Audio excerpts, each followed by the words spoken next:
11e samedi consécutif des Gilets jaunes d'une part, et ça reste sans commune mesure avec les centaines de milliers de manifestants qui avaient défilé aux Champs-Élysées le 30 mai 1968 pour soutenir Charles de Gaulle, puisque dans les débuts où l'on avait entendu parler de ce mouvement des Gilets rouges, certains n'avaient pas hésité à dresser un parallèle entre ces foulards rouges et les manifestants qui étaient descendus le 30 mai 68 pour soutenir l'action de De Gaulle.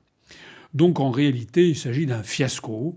Un fiasco pour Macron. D'ailleurs, dans cette manifestation des foulards rouges, on avait un processus incroyable qui était que les manifestants défilaient contre la violence, stop aux violences, comme si les violences avaient émané d'origine des Gilets jaunes, alors qu'il y a eu des violences de part et d'autre, mais enfin les violences policières et les blessures inouïes qui ont été infligées à la population sans défense sont pas du fait des Gilets jaunes, mais majoritairement du fait des décisions de Macron et de Castaner.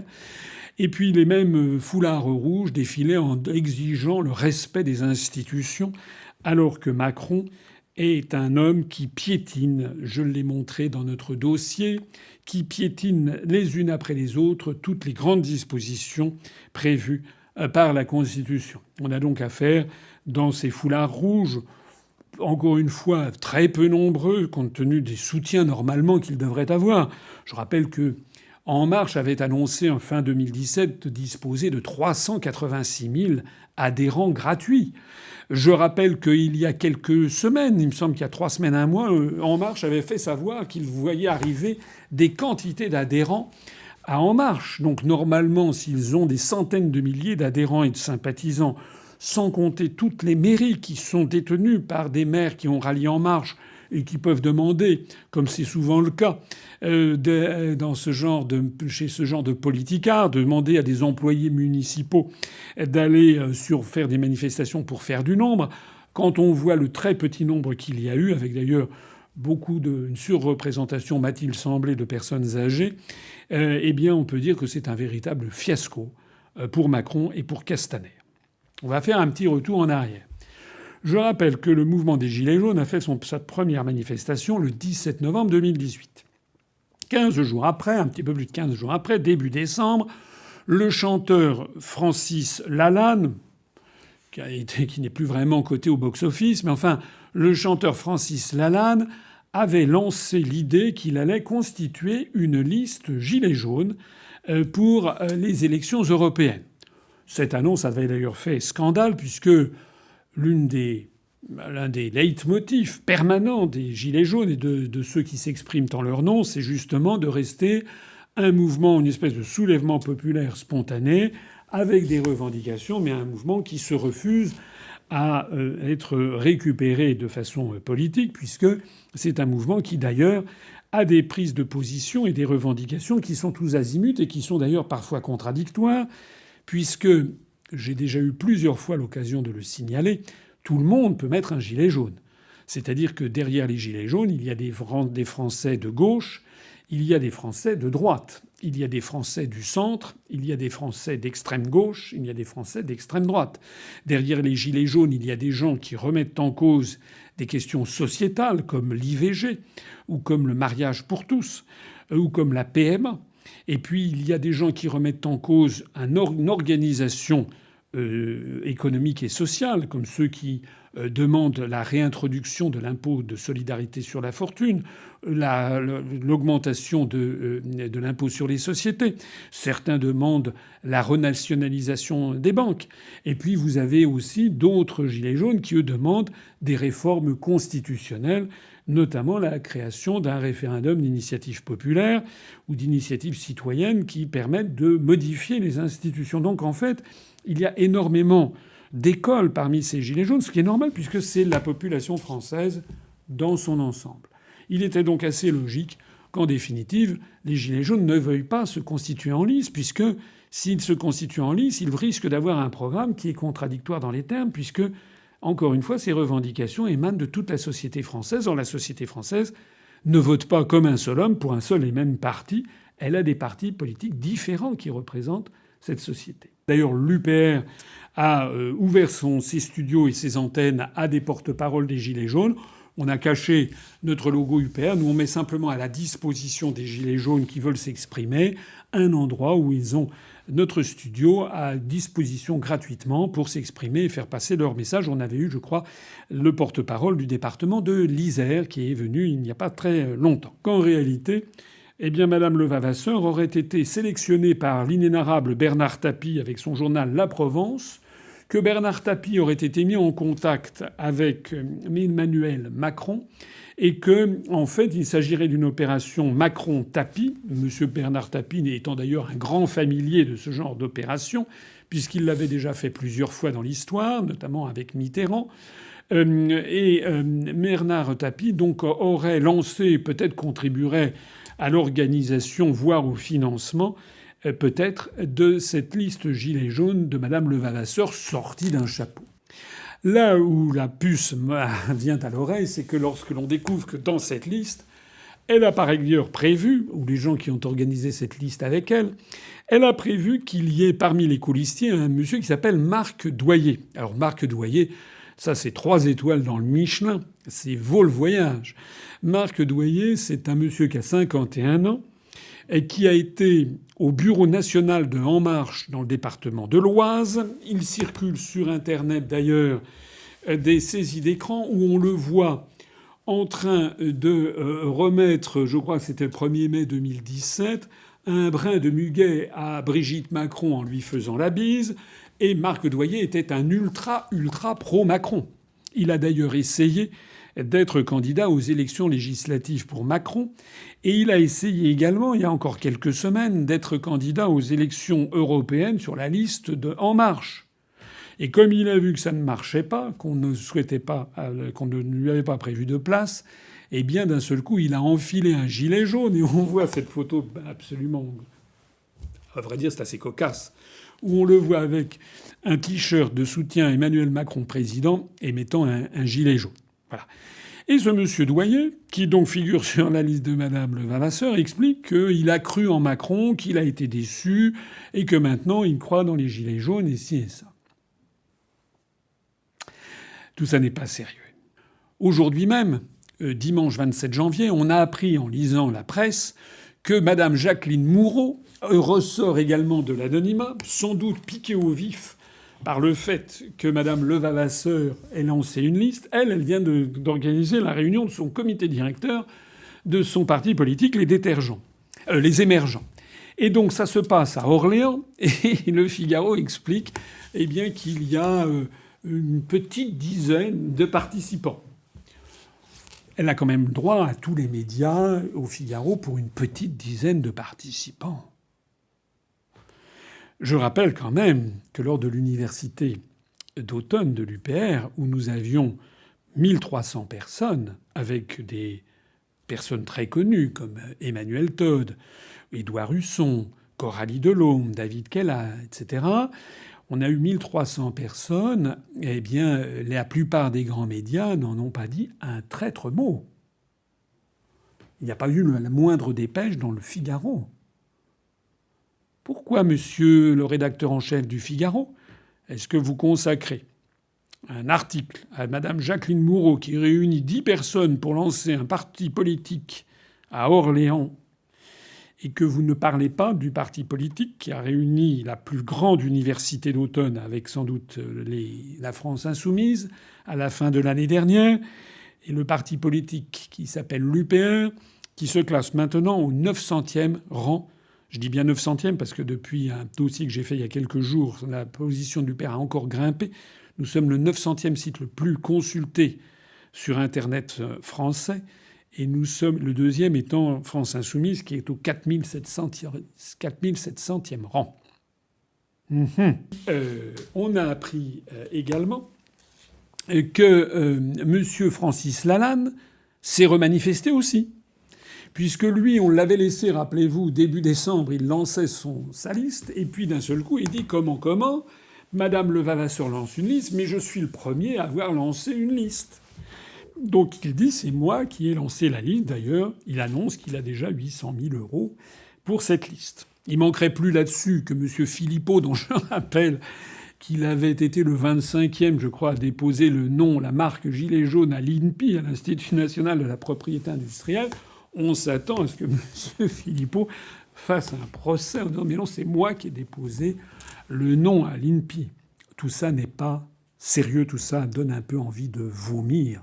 Et avant d'en arriver à la conclusion, je dirais un mot sur l'émission qui a eu lieu avec Balance ton poste, avec M. Hanouna, Cyril Hanouna, et qui recevait Marlène Schiappa, la secrétaire d'État à l'égalité femmes-hommes.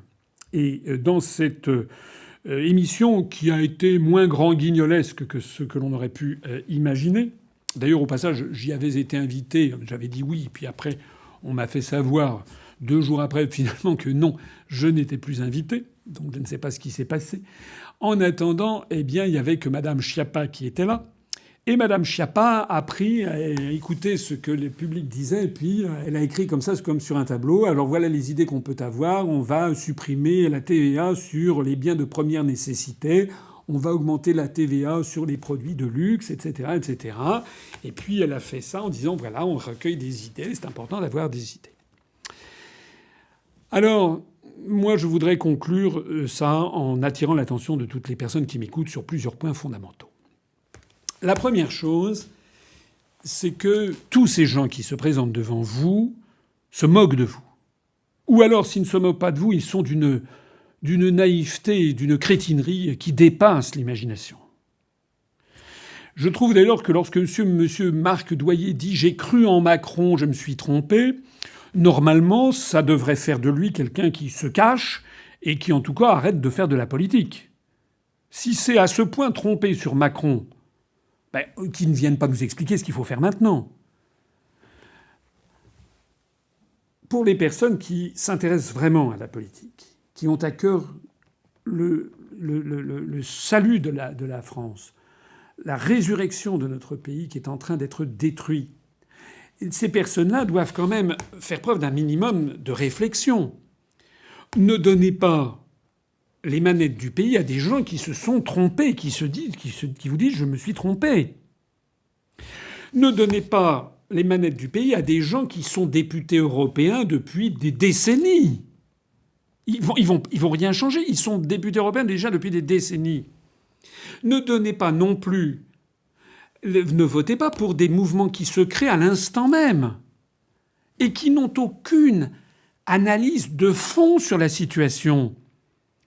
En règle générale, d'ailleurs c'est même pas en règle générale, c'est tout le temps, que disent les personnes que l'on voit, que ce soit Jacqueline Moureau, Ingrid Levavasseur, Marc Doyer, etc. Qu'est-ce qu'ils disent ? Ils disent « Ah ben voilà, en fait, nous on a des idées, voilà les idées. On en a assez des technocrates qui gouvernent la France. » Mais ils se trompent sur le diagnostic. Ils se trompent complètement. Tout le monde connaît parfaitement leurs idées. Si les gens qui ont participé à l'émission avec Hanouna et Madame Schiappa, si les gens croient qu'il a fallu attendre cette émission pour savoir qu'il y a des gens qui ont déjà eu l'idée de mettre un taux de TVA zéro ou nul sur les produits de première nécessité, ou qui ont eu l'idée, ou d'avoir l'idée de mettre de la TVA très importante sur les produits de luxe, eh bien, ils se trompent. Parce qu'il y a déjà des différences de TVA. Il y a déjà une TVA sur les produits de luxe, il y a déjà une TVA très basse sur les produits de première nécessité. Sauf que ce que Mme Schiappa n'a pas dit, parce que sans doute elle ne le sait pas, c'est que la France n'est pas maîtresse de fixer les taux de TVA. C'est la Commission européenne qui impose une fusion et un rapprochement des taux de TVA entre les pays de l'Union européenne. Pendant des années d'ailleurs, dans la restauration française, il y avait une demande d'avoir un taux de TVA pour la restauration assise qui était le même que la restauration à emporter. Et parce que les restaurateurs considéraient que c'était une mauvaise concurrence, une concurrence déloyale. Et s'il était si difficile de le faire, c'est parce que justement il fallait en référer à Bruxelles. De la même façon que la suppression de l'impôt de solidarité sur la fortune. Ça n'est pas M. Macron qui l'a décidé. Je l'ai dit, je le redis, je le redis, je le redis. Allez voir, allez regarder nos analyses, allez regarder les copies que nous montrons. des décisions prises par la Commission européenne, par les rapports des grandes orientations des politiques économiques. C'est depuis plusieurs années que la Commission européenne exige de la France la suppression de l'impôt de solidarité sur la fortune. La Commission européenne exige de la France la baisse de l'impôt sur les sociétés, comme elle l'exige aussi dans tous les autres pays d'Europe. Et la Commission européenne a le droit de le demander à la France parce que c'est l'application de l'article 121 du traité sur le fonctionnement de l'Union européenne qui donne le pouvoir. Le pouvoir est donné à la Commission européenne d'imposer aux pays d'Europe les grandes orientations des politiques économiques qu'elle décide de fixer à tous les États. En fait, j'ai confiance dans les Français et dans les Gilets jaunes. Je sais que les gens ne vont pas tomber dans ce panneau.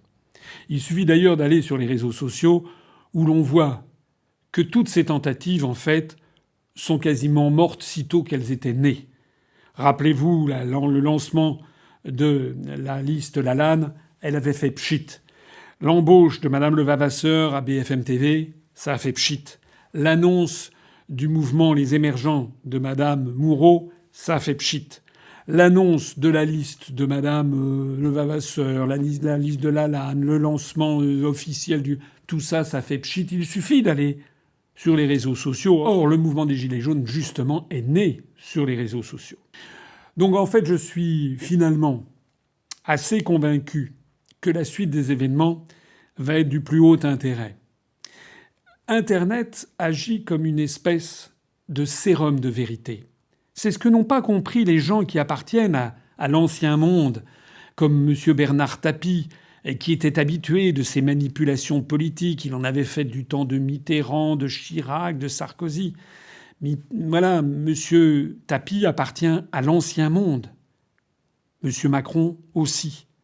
Dans le nouveau monde, on ne se laisse plus enfumer. À part ces manœuvres-là, dans le nouveau monde, on a affaire à des citoyens conscients qui réfléchissent et qui réfléchissent aux origines des problèmes auxquels ils sont confrontés. Moi, je me réjouis de voir que dans de plus en plus de manifestations de Gilets jaunes, il est question du RIC de mon ami Étienne Chouard, il est question du RIP, du référendum d'initiative populaire que nous-mêmes nous proposons depuis plus de 7 ans, et de plus en plus, il est question d'un référendum ou d'une sortie de l'Union européenne. C'est là la voie de l'avenir. Et je me réjouis de constater qu'il y a de plus en plus de personnes, qu'elles soient gilets jaunes ou pas gilets jaunes, qui s'adressent à notre mouvement politique et qui disent « Grâce à tout ce qui se passe depuis quelques semaines, je viens de vous découvrir. Je ne connaissais pas M. Asselineau, ce qui est un comble. Quand on pense que j'ai été candidat à l'élection présidentielle, ça prouve bien que tous les médias avaient tout fait pour me cacher. Eh bien, le peuple français s'est réveillé. Le peuple français va continuer de se réveiller et j'espère que nous allons avoir de très bonnes surprises lors des élections européennes du 29 mai 2019 où l'UPR sera là et bien là pour proposer aux Français le référendum d'initiative populaire, la sortie de l'Union européenne et de l'euro, ainsi que toute une série de mesures allant dans le sens de ce que souhaite le peuple français. Vive la République, vive la France, et soyons confiants dans l'avenir.